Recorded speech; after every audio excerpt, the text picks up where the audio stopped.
Estimados amigos, hoy jueves 5 de junio de este 2014.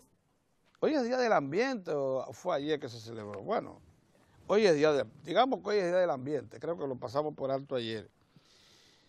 Y eso nos obliga a, coincidiendo con la extraordinaria exhortación que hace el presidente de la República, a hacer una reflexión, bueno, con respecto a lo acontecido ayer en el Senado, una soberana muestra de irresponsabilidad, y acerca de que el tema como esto, ya la República Dominicana,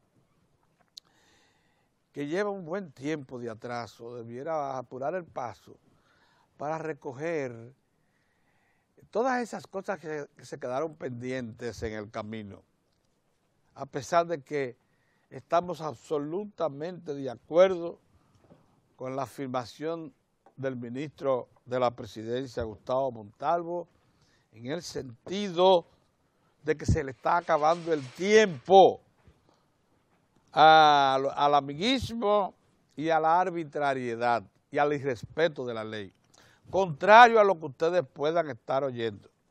Yo venía perifoneando, como dicen, los distintos espacios de radio que comentan la actividad y la sociedad dominicana. Y hoy se expresa, y de eso quisiera hablarle a la segunda parte de esto, lo mismo que ayer expresaba Rosario Espinal, lo que ella llama un total desamparo desde el punto de vista de sus objetivos políticos y de lo que ella aspira a la sociedad dominicana. Eso lo estaba escuchando esta mañana, pero es por otra razón, es porque se le están cayendo muñecos a la gente. Pero volvamos al tema que nos interesa porque es probablemente el de mayor envergadura. Si hoy es Día del Ambiente, nosotros debiéramos tener cosas tan claras como la siguiente. Por ejemplo, ¿qué grado de interés tiene para el Estado dominicano y la sociedad? El Estado tiene que ser un representante genuino de la sociedad y sus intereses. Estamos hablando ya de los que administran el Estado, o sea, los gobiernos. La minería metálica y no metálica. Porque este pedacito de tierra de 48,000 kilómetros cuadrados quizás sea el más rico por territorio, por tamaño de territorio de toda América Latina, en minerales, metálicos y no metálicos. Todavía sin encontrar petróleo, hidrocarburos, ni siquiera gas natural. Todavía sin explorar zonas de mucho interés, como se ha venido ahora a precisar, que es la zona de San Pedro de Macorís, cercana a la costa, o esa explanada que hay en la bahía de Ocoa, que son las dos zonas que presentan mayor interés para la perforación submarina. Pero todavía sigue eso. Aquí hay recursos mineros metálicos y no metálicos que a precio de hoy suman o se aproximan o están rondando los 100 mil millones de dólares. Puede, territorio 48,000 kilómetros cuadrados. Un pueblo como el nuestro, con limitadas posibilidades de asistir con productos del campo, por ejemplo, o manufacturas, a un mercado internacional abierto, como es el de hoy, globalizado, sacrificar esa riqueza ya identificada con reservas probadas. Por eso, cuando ayer el Senado de la República conoció el informe de la Comisión Especial creada para conocer la decisión de la Cámara de Diputados, un ejercicio de irresponsabilidad del tamaño del obelisco de aquí de la capital, de declarar una lometa de 600 metros, zona protegida, donde no queda ni siquiera árboles, porque ahí lo que había, los pinos que había ya lo cerraron, en la década del 40,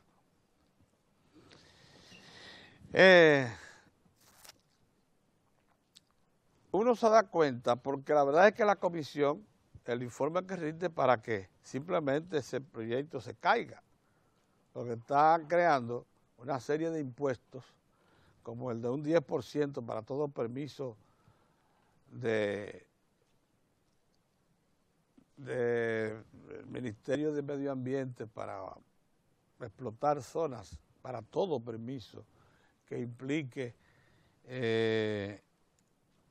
necesidad de autorización del medio ambiente, porque hay algunas actividades que no necesitan de aprobación previa del medio ambiente, de un 10% del valor del proyecto o de la zona donde se esté evaluando. En este caso, se dijo que Loma Miranda tiene 32 kilómetros cuadrados,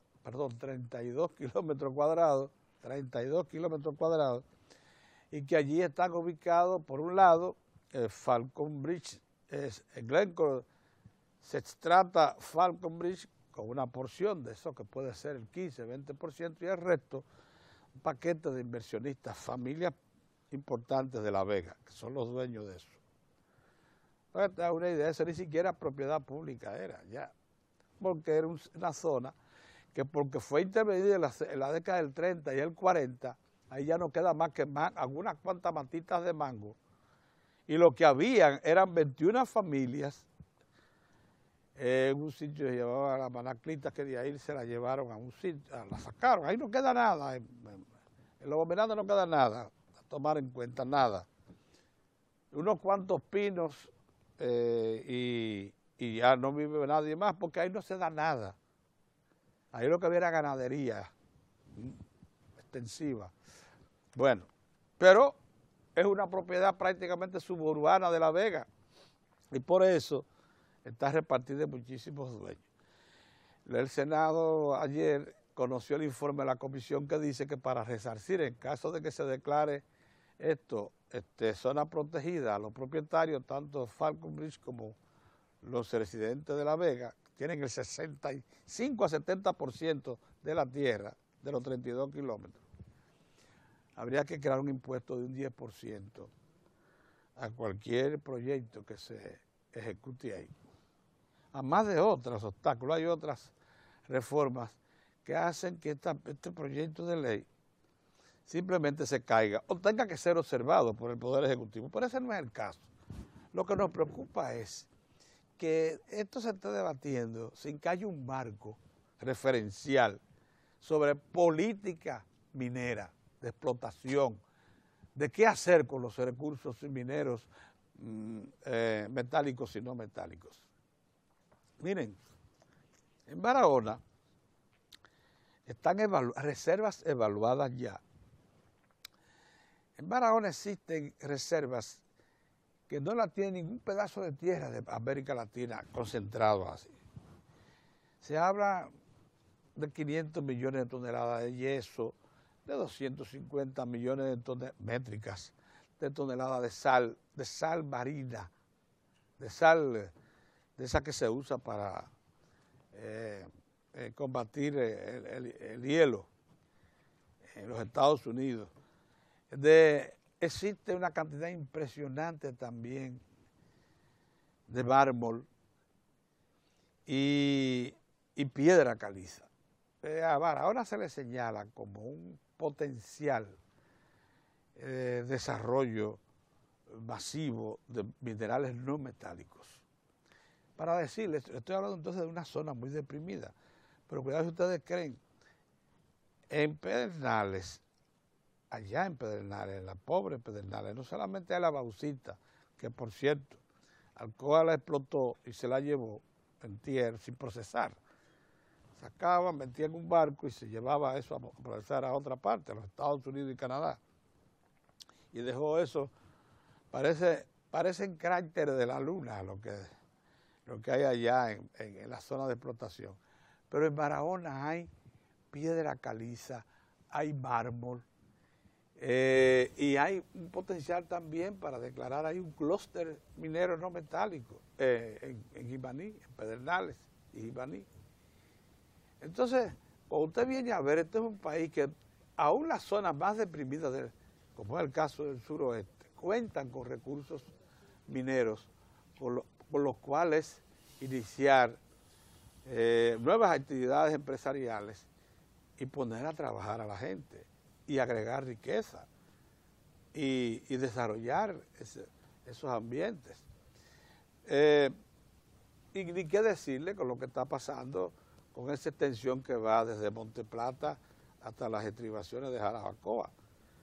Eso lo que llaman el distrito minero central, donde ya hay 4 mineras, 4 en actividad. Cerro Maimón, Las Lagunas, Barrio Gol y Falcondo, las 4, sí, una detrás de la otra, en actividad, porque es riquísimo eso ahí. Y ni qué decir de los proyectos de exploración que se están ejecutando en la cordillera, donde se han encontrado indicios que puedan dar paso a yacimientos aún más ricos que lo que se conocen en Pueblo Viejo. Y ya Pueblo Viejo y Los Cacao y Mur, que son los 3 yacimientos localizados en la concesión Glencore, Strata, Barrigol, Golcor, es el yacimiento a cielo abierto de oro y plata más rico del mundo, con 37.5 millones de onzas evaluadas y más de 200 millones de onzas de plata, y cantidades inmensas de cobre y de zinc. Pero se dice que los indicios que hasta ahora se han localizado en Restauración, y desde ahí hasta aproximarse a Elías Piña, pasando por esa extensión fronteriza, y desde ahí llegando entonces a las estribaciones de San Juan de la Maguana, que lo que hay ahí son reservas probables, lógicamente, que pueden indicar una riqueza extraordinaria, aún mayor que la que se encuentra en Pueblo Viejo.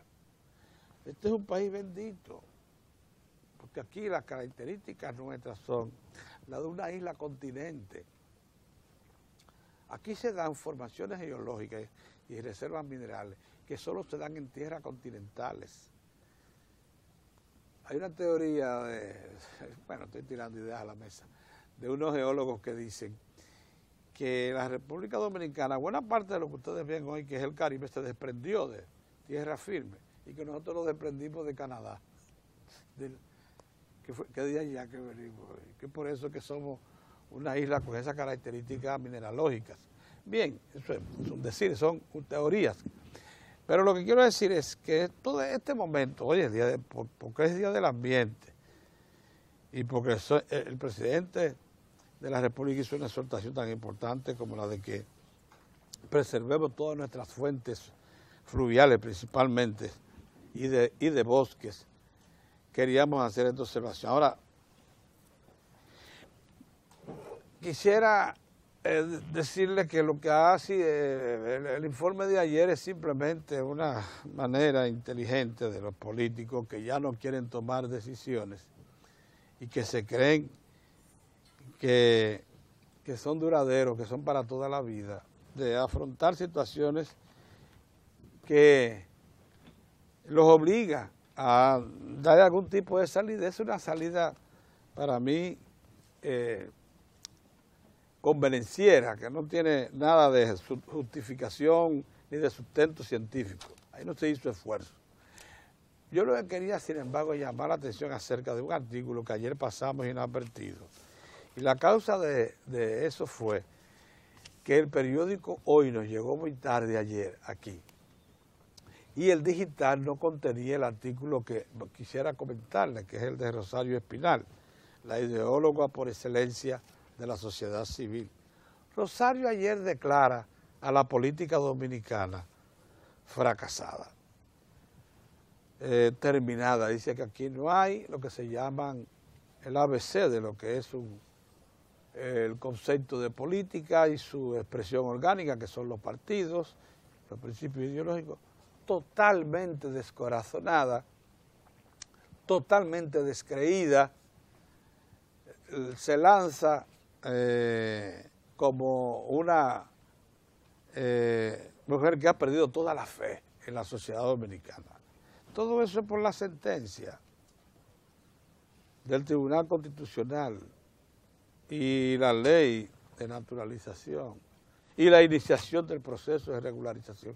Aquí hay mucha gente que ha entrado en crisis por eso, porque creyeron que esto no era una nación con firmes y definidos trazos de una nación organizada, de una nación moderna, de una nación a la que hay que tomar en cuenta en la mesa para tratar cualquier cosa, que ya no nos vienen las decisiones de fuera, del Departamento de Estado o de la Unión Europea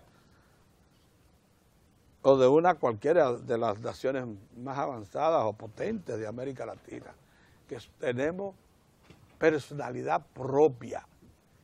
Entonces, como eso es lo que está aconteciendo, gente que creyó que nosotros podíamos ser dirigidos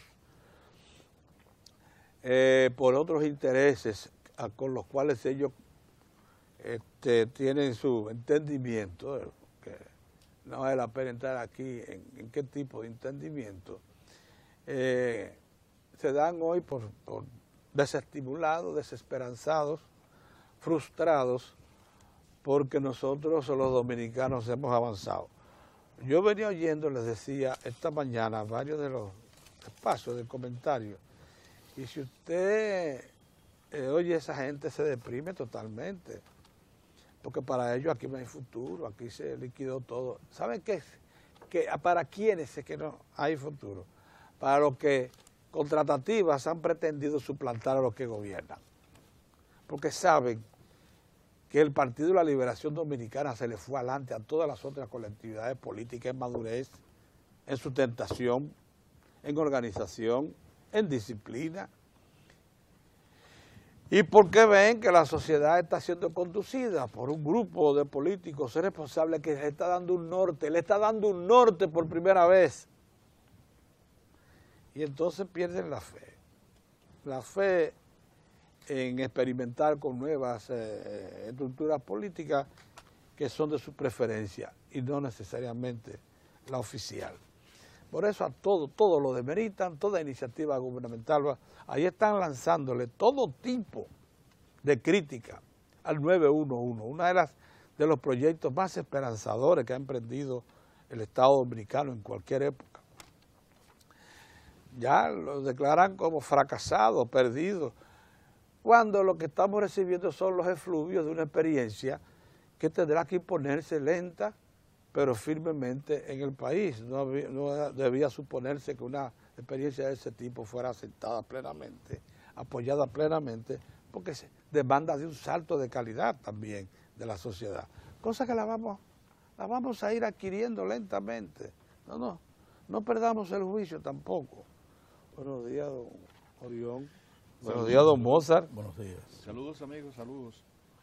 Pero bueno, quedé impactado con la lectura del artículo de ayer de Rosario Espinal, de verdad. Cuando lo vi en mi casa, yo llegué al mediodía que lo pude tener en mis manos, dije, pero qué barbaridad. Se ha perdido la fe. La pobre ya no cree en nosotros. Así es la vida, como puede el egoísmo. Vivamos. ¿Qué más podemos hacer? Vive y vivamos. Sí, esa es una expresión muy sabia. Sí, muy sabia. Hoy es Día Mundial del Ambiente. Nosotros, es bueno que el presidente Danilo Medina le haya dado calidad y categoría a este día. Primero con un mensaje y luego con participar en una actividad en los humedales del río Sama. El río que se intenta rescatar está bastante maltrecho. Caray. Hay que ver allá donde le llaman las 7 cabezas, donde nace el río. Qué belleza. Qué belleza. Y esa zona la he recorrido yo en bote. Qué belleza, pero se va deteriorando en la medida que tú vas bajando. Entrando, cuando sí. encuentras el afluente que es el río el Isabela, a partir de ahí ya. No, porque entre un bajito. A partir de ahí se daña la cosa. Ahí hay la Fundación Banreserva ha hecho grandes esfuerzos para el reciclaje de la basura, comprar la basura o lo que ellos llaman los desechos sólidos, porque dicen que basura todavía no lo es, porque cuando tú lo reciclas... Se han creado varias pequeñas empresas. Entonces en la zona la gente entonces recoge todos los plásticos y todo lo demás y ha avanzado, no tan significativamente como uno desearía, porque también se requiere de conciencia de las personas que viven en los alrededores, y ojalá cuando termine la avenida esta que va a circundar el río Ozama. Pero bueno, hoy es Día Mundial del Ambiente, ahí hay un informe positivo del Senado de la República para declarar a Loma Miranda Parque Nacional. El tema yo lo he dejado porque el gobierno tendrá que tomar una decisión cuando le llegue a mano. Y nosotros nuestro deber es orientar a la gente. Yo he escuchado principalmente sobre los elementos que deben confluir para que una zona se declare zona protegida o de reserva, y los elementos parece que no están presentes ahí.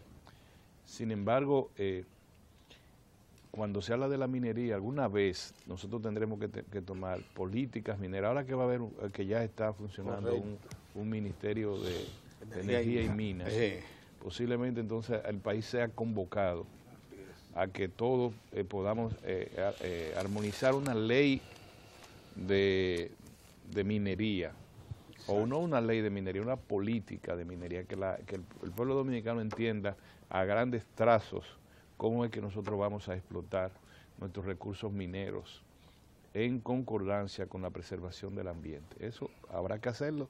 Ojalá, yo ruego a Dios que mi generación pueda verlo,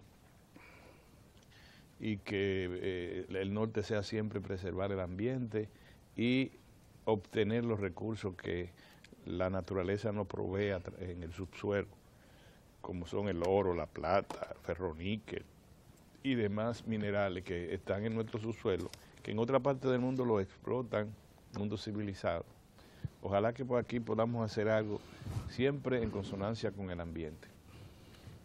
Ayer le dije a ustedes que iba simplemente a hacer una reflexión sobre la reelección, porque en muchas partes nos mencionan eso, hablan de la reelección, en dos vertientes. La primera es para efectivamente obtener nuestra opinión, humilde opinión. En otra es para producir un nivel de favorable o favorable, y por último para producir un nivel de chantaje también. Como si uno se encontrara en un callejón sin salida y le dicen, mira lo que tú vas a hacer, ¿qué? ¿Va a volar la pared? ¿Por dónde te vas? No. Yo quisiera decirle a esos amigos y adversarios que a nuestro modo de ver, desde que hemos enfocado en este programa hace ya muchos años el tema de la reelección, nosotros hemos dicho que la reelección no es un problema ético, no es un problema moral, es un problema político.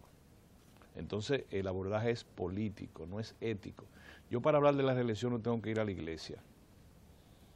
A la iglesia voy para todos los ruegos y rezos a María y al Creador, en todo general, y puedo incluir, si quiero, el tema de la reelección, pero la reelección no es un problema ético, ni tampoco tengo que participar en una veeduría para hablar de la reelección, a favor o en contra, no, porque es un problema político.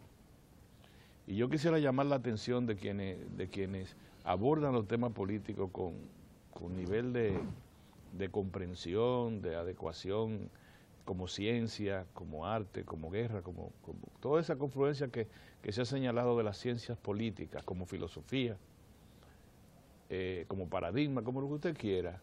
Yo quisiera llamar la atención sobre el hecho de que, primero, de que no es un tema ético, es decir, yo no soy ni bueno ni malo porque esté a favor o en contra de la reelección. Yo tendría una posición política en torno a ese tema. Entonces, yo no veo la reelección o no reelección como un dogma. Ahí difiero de amigos como Atoy de Camps y otros que consideran que eso es un problema de principio, inmutable, por los siglos de los siglos. No, no. Hay países como Costa Rica, que digamos que es una democracia de las más fuertes de América Latina, posiblemente la democracia más consolidada de América Latina en términos políticos, duraron un tiempo con la no reelección presidencial.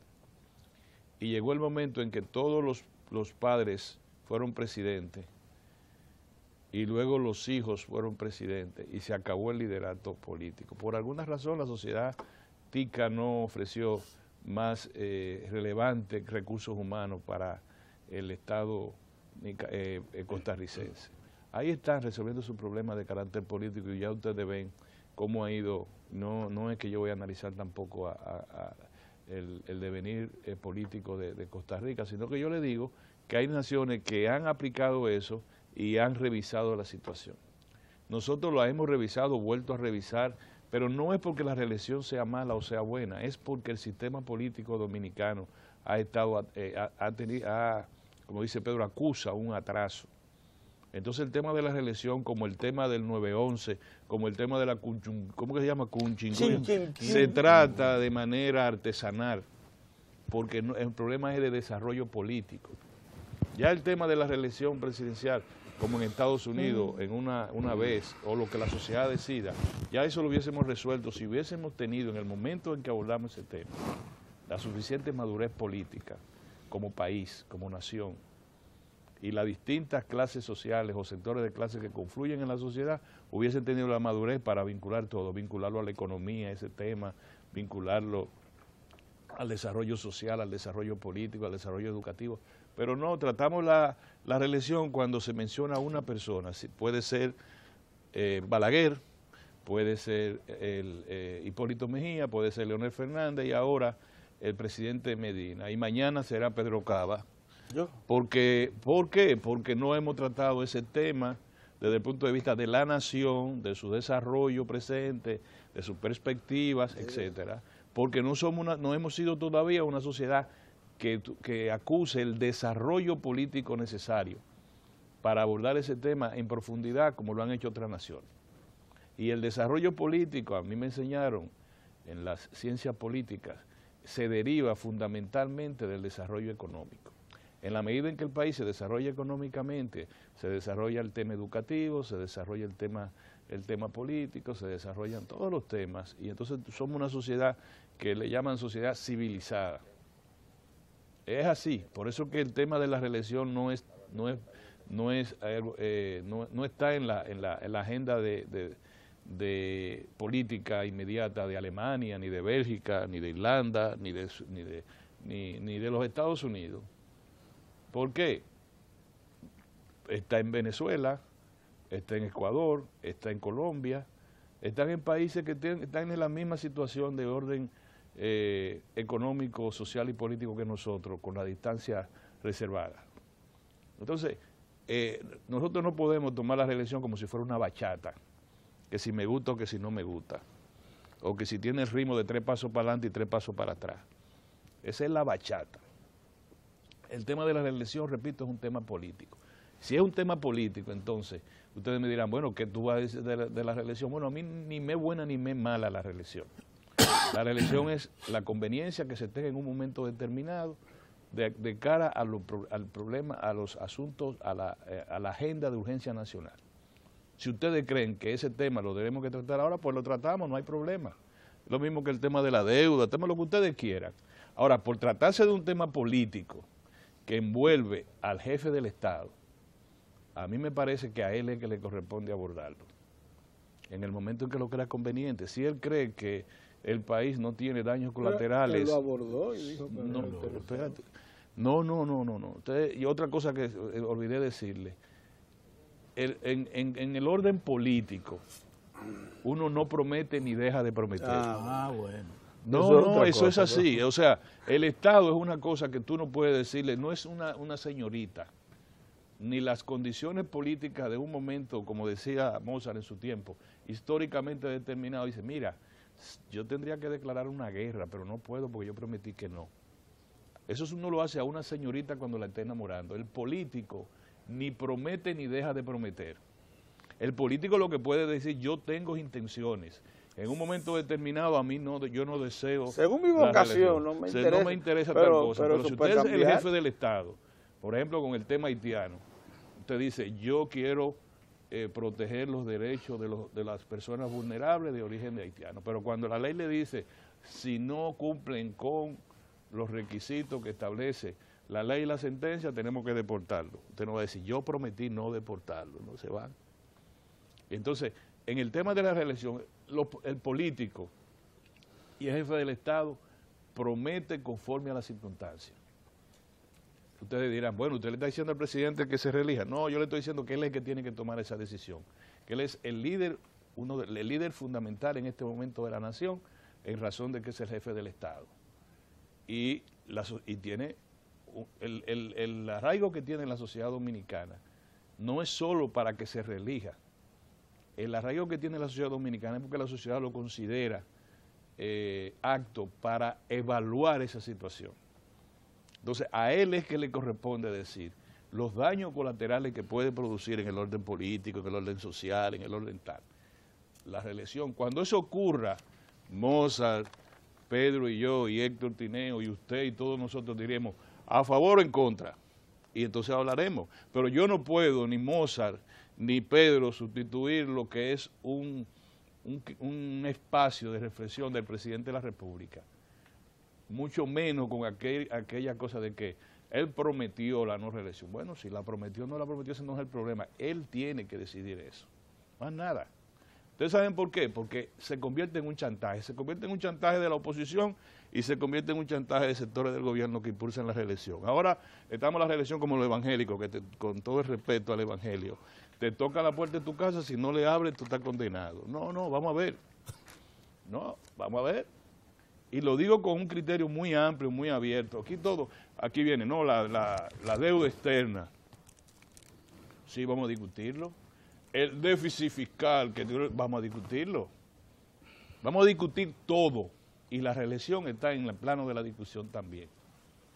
A quien le sirve el pantalón, que se lo ponga.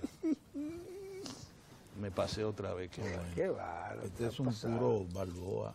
Balboa nicaragüense. Nicaragüense. ¿Qué forma tuyo de evadir el bulto? ¿Y dónde tú estás? Abrahamcito Selman. ¿Quién te regaló mi eso? amigo Abraham. Porque eso no lo compraste tú. No. Ni ese ni ningún otro. No.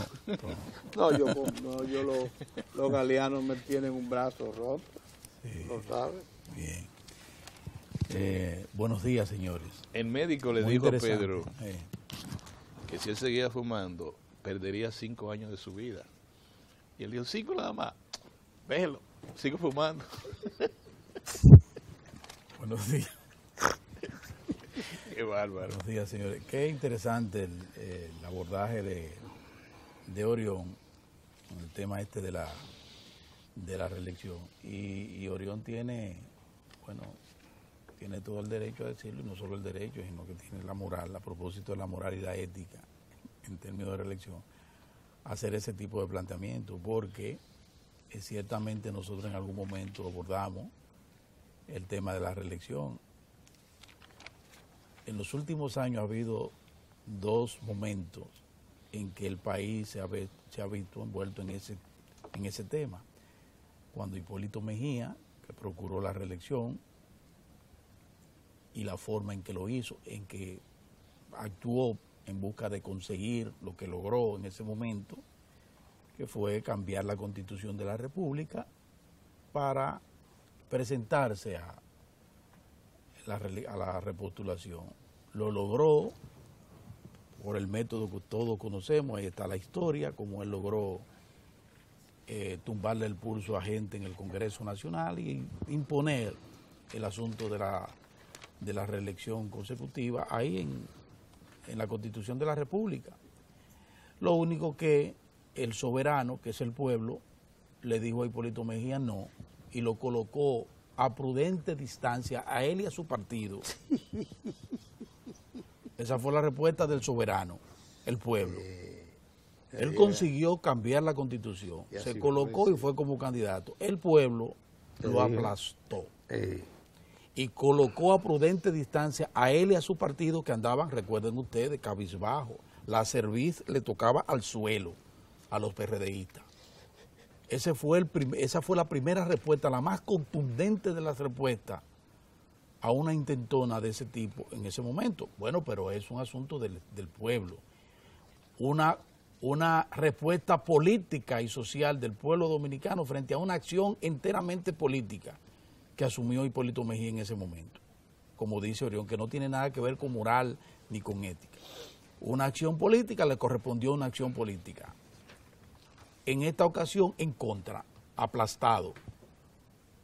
Bueno, posteriormente, fruto de esa intentona de Hipólito, eso abrió las compuertas para que años después el expresidente Leonel Fernández apelara a la repostulación, pero ya con las puertas abiertas de una constitución que lo permitía. Ahí sucedió lo contrario, pero completamente lo contrario.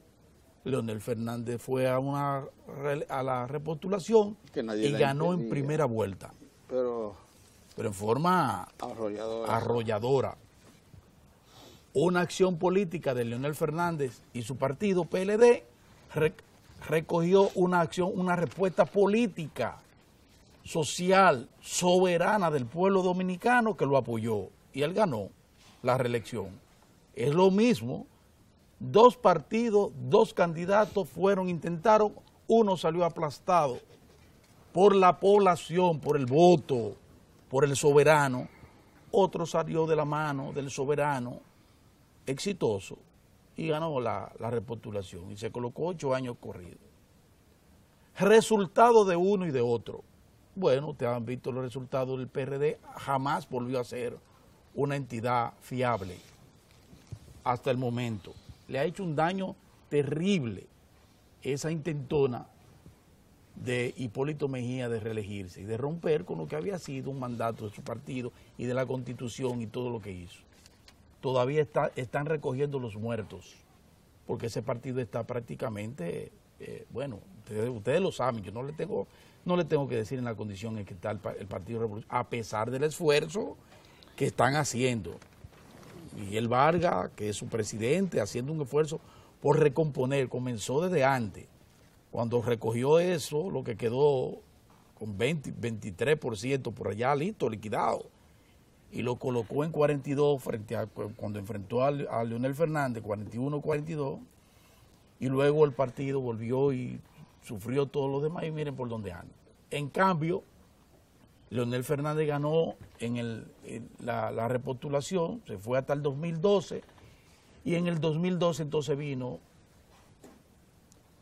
la posibilidad de la repostulación otra vez de continuar, pero entonces después de ocultar en la población, en la historia,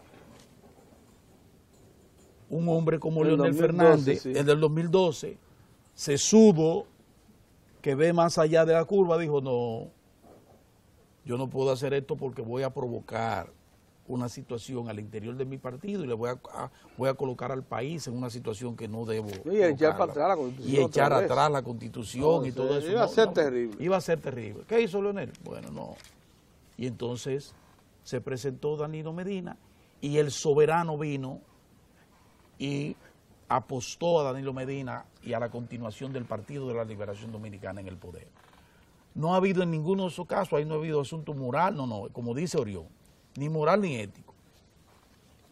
Una voluntad, una acción política. Y es lo que acontece ahora. Ahora hay personas, hay seguidores, hay gente del gobierno, gente del PLD, que entiende que el presidente Danilo Medina debe ir a una repostulación. Lo entienden así. Bueno, hay una situación marcada, una de orden enteramente institucional, constitucional, que es la Constitución de la República, y la otra es una situación del propio jefe del Estado que en un momento dijo que él se va para su casa terminado su periodo. Pero como dice Orión, el presidente está en todo su derecho, como jefe de Estado, como dirigente político, con una gran popularidad, de que en un momento determinado decidir si va a obtemperar a ese llamado que le hacen algunos de sus colaboradores e intenta eso que ameritaría. Bueno, una acción política, ir al Congreso Nacional a procurar que haya un cambio, una modificación en la Constitución de la República. Está en eso, pudiera colocarse Danilo Medina en esa tesitura. Presidente con una popularidad envidiable, envidiable. Pero un hombre que, como Leonel Fernández, son gente de pasos sólidos, en firme. No dan un paso por darlo, ni empujados por nadie. Nadie va a empujar a Danilo Medina a lo que él no entienda, que es lo que debe marcar, el paso que él debe marcar. Entonces hay que ver lo que haga el presidente Danilo Medina. Ustedes están seguros que lo hará en el marco institucional y del pleno derecho y el fuero político que le corresponde, y él sabrá cuándo toma su decisión, como bien dice Orión. O sea, yo pienso que el abordaje que ha hecho Orión es muy importante en este momento, para que no nos equivoquemos y sepamos que estamos frente a una figura política que debe ser abordada desde una matriz, una lente política también. Yo pienso que lo más importante. Un entorno que pudiera ser condicionante, que es un PLD definido como una estructura de poder. De poder. Para presente y futuro. Exactamente. Así de sencillo. Mire, finalmente, déjeme decirle algo. El señor Paraisón, que decía en estos días el sociólogo, el buen amigo Bonetti, Mario Bonetti decía que Paraisón es la figura que se ha tenido desde hace un buen tiempo como la principal figura para lo que pudiera ser. Él llama un infiltrado a la sociedad dominicana, sí, porque opera contra los intereses dominicanos. Que es verdad, yo suscribo eso completamente. Eso lo suscribo yo, mire, hasta la tumba, que él es un infiltrado, que es una persona que opera en ese sentido. Pero él decía algo más, decía, esa es de la persona que se ha visto siempre por esos sectores como el ente fundamental para la creación de una entidad política a partir de la creación de una minoría haitiana en la República Dominicana, decía Bonetti. Yo no sé si Paraisón pueda ser la persona para eso, pero yo no descarto nada, porque Paraisón tiene, ese sí es verdad que es un resorte, que no se le va una. Paraisón hoy publica un gran artículo, una página completa, en el periódico El Día, donde él procura justificar la afrenta del periódico haitiano muy influyente, Le Nouvellit, que en su editorial del viernes pasado, ese periódico hace una proclama: vamos a promover la salida fuera de Haití de entre 50,000 y 200,000 haitianos todos los años, que salgan, que vayan a buscar recursos para que sigan engrosando al país, más recursos por la vía de las remesas, y quitarnos de encima una situación que ya no soportamos, de la pobreza y de tanta fuñenda. Vamos a sacar a estos haitianos, vamos a promover como política del gobierno, él dice del Estado, pero eso no existe en Haití, del gobierno haitiano, para promover la salida masiva de haitianos. Entonces, ese es el artículo del señor Paraisón de la fecha, en el periódico El Día. Entonces, este señor dice hoy, porque es un hombre, bueno, brillante, dice Paraisón lo siguiente: como que aquí se ha armado una alaraca con eso, que él entiende que sí, que esa propuesta que hace su periódico, que él representa muy bien, porque él es de los vive bien, que como muchos otros, otras familias viven aquí en París, en Canadá, esos que han vivido de la pobreza haitiana. Él dice, bueno, yo pienso que es un tema controversial, pero no es para tanto como dicen los dominicanos, dice Paraisón.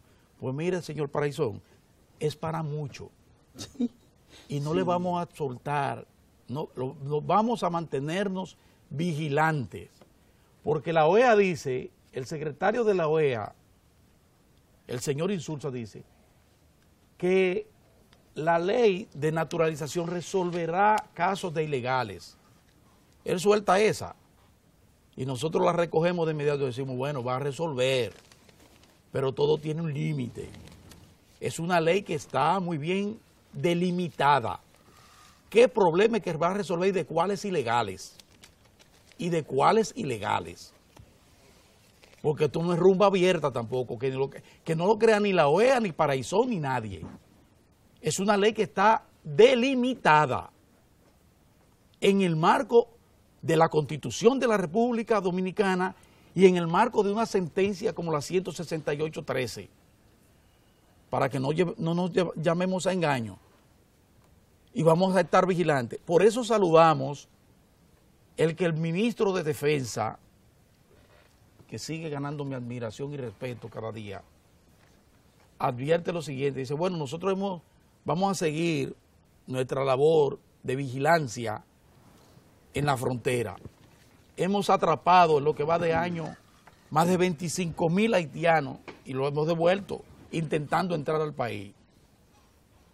Imagínense si eso es hasta ahora, después de ese editorial,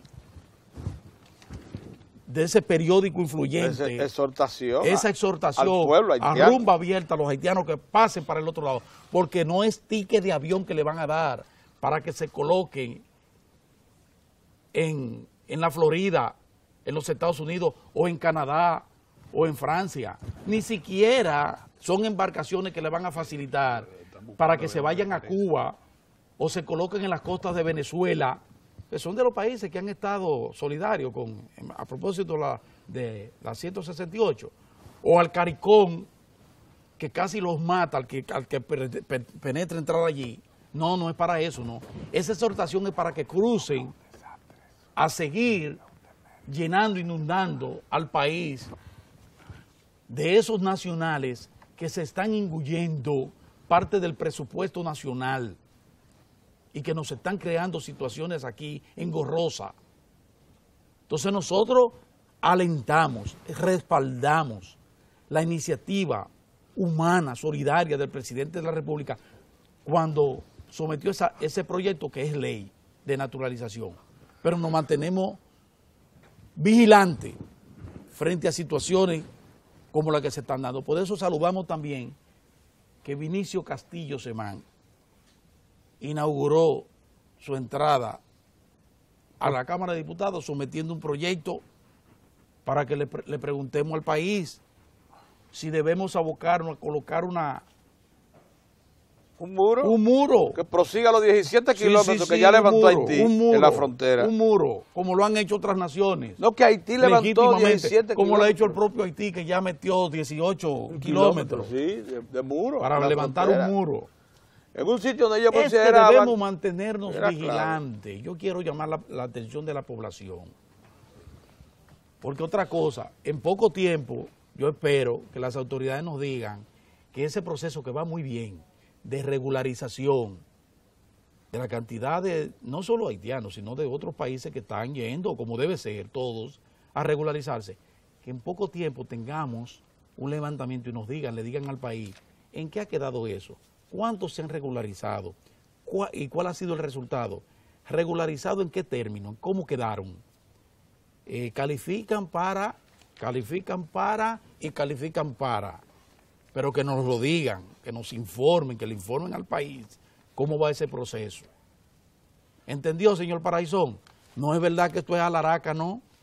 No, esto es responsabilidad. Vigilancia, la misma vigilancia que observan ustedes allá, que colocaron un muro de 18 kilómetros para que no le sigan penetrando productos sin pagar impuestos. De esa misma manera, nosotros estamos vigilantes aquí para que se cumpla como debe cumplirse en los términos en que está referida la ley de naturalización, sin las fisuritas que pueda tener la legislación.